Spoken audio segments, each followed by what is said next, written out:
There is a tent on a slope. February, Northern Urals. The wind has been moving across this ridge since long before any of us were born, and it will move across it long after we forget why we came here. Inside the tent, 9 sleeping rolls, boots stacked, a diary on a folded coat. The lamp is out. Outside, the temperature has dropped to roughly 25 below. And at some point in the next few hours, every person inside that tent will choose to step out into the dark. We do not know why. They were 9, students and graduates of the Ural Polytechnic Institute, in a Soviet Union still rebuilding from the war. Their leader was Igor Datlov, 23, an experienced cross-country skier. The expedition was rated Category 3, the highest difficulty their sport recognized at the time. Their goal was Otorten, a peak in the northern Ural range, in winter on skis. They left the village of Vizhai on the 27th of January, 1959. The plan was clean: climb to the high country, cross the watershed, return in roughly 2 weeks. Datlov told a sports club back in the city he would send a telegram on the 12th of February. The telegram never came. When the expected date passed, families wrote letters. Then they made phone calls. By the 20th of February, the Institute organized a search. Volunteers, then military, then helicopters. On the 26th of February, searchers found the tent. It was on the eastern slope of a mountain the local Mansi people called Kolatsiak, Dead Mountain. The tent was half buried in snow. The fabric had been cut open from the inside. Inside, no one. Boots stacked neatly, the stove packed. A meal had been started. Outside, footprints led down slope, away from shelter, toward a tree line a kilometer below. Some of the prints were of bare feet, some of socks, some of a single boot.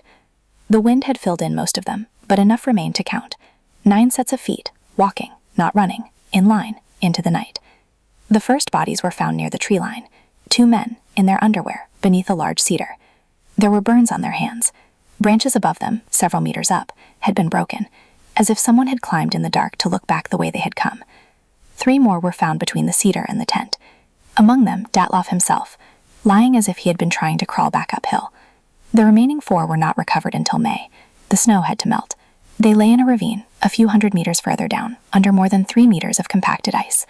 It was these 4 that turned a tragedy into something the Soviet investigators could not name. Ludmila Dubinina, 20, had been one of the strongest hikers in the group. When her body was recovered, her tongue and most of her eyes were gone. The official report attributed this to decomposition in flowing water. Some of the searchers, looking at her, did not accept that. Nikolai Thibos-Brignol's had a fractured skull. The fracture was severe. There was no corresponding wound to the scalp. Semyon Zolotaryev, the oldest of the group, a 38-year-old veteran of the war, had a chest crushed inward with a Force 1 investigator compared to a high-speed automobile collision. Again, almost no external bruising. The injuries were internal, as if something heavy had pressed against them, briefly, with terrible exactness, and then let go. Their clothing told its own story. Some of them were wearing pieces of clothing that had been cut from the bodies of others. The living had taken from the dead, in the cold, and tried to keep going. A jacket on one of the women in the ravine had belonged to one of the men by the cedar. A pair of trousers had been cut along a seam, the cleaner edge of the cloth still visible on the body it had been removed from. Then there were the readings.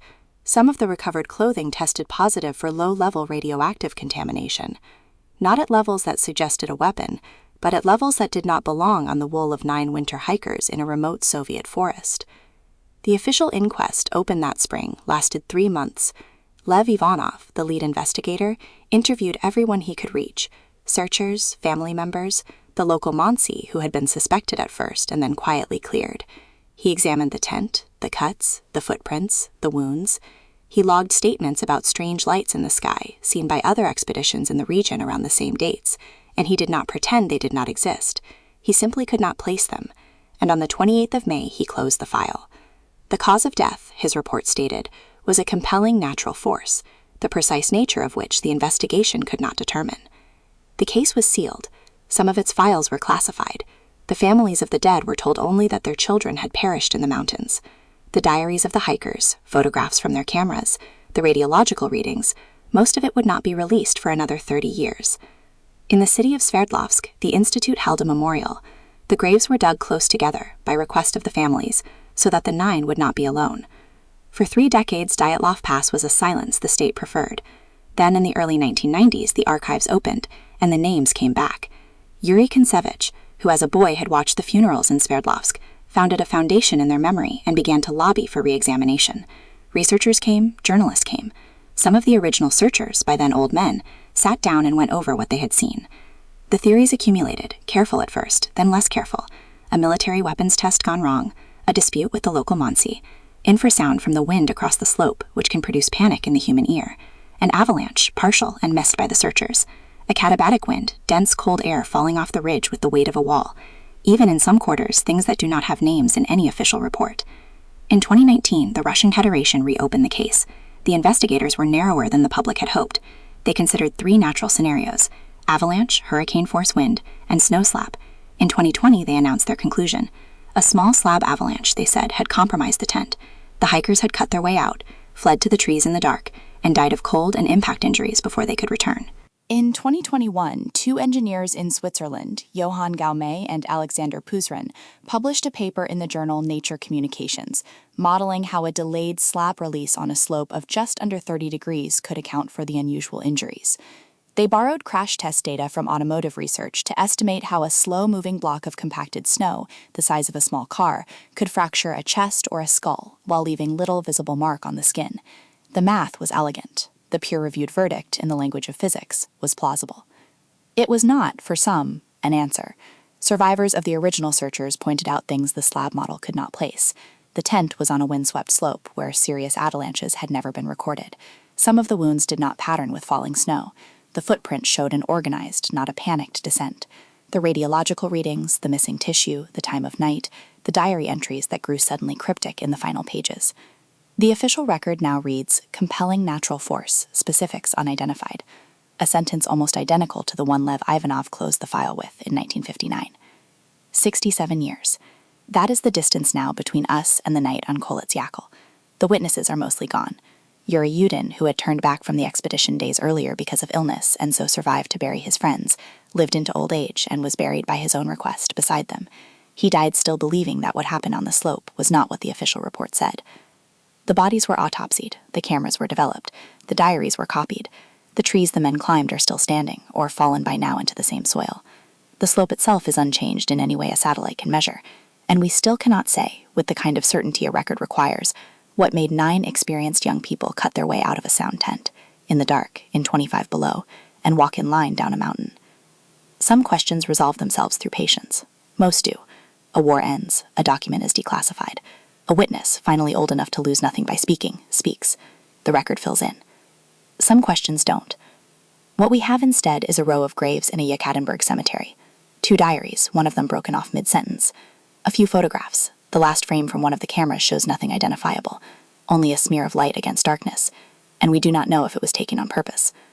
We have an autopsy report whose conclusions a generation of forensic readers have argued over, line by line. We have the testimony of an old searcher who decades later would still not walk that slope alone.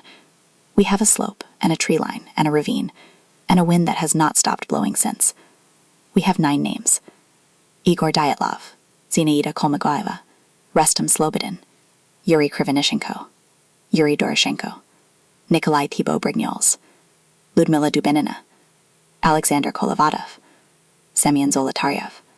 Students, mostly. 1 veteran. Friends. People who had laced their boots that morning expecting to lace them again the next.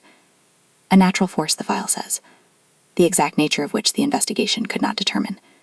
Sometimes that is what an honest archive sounds like.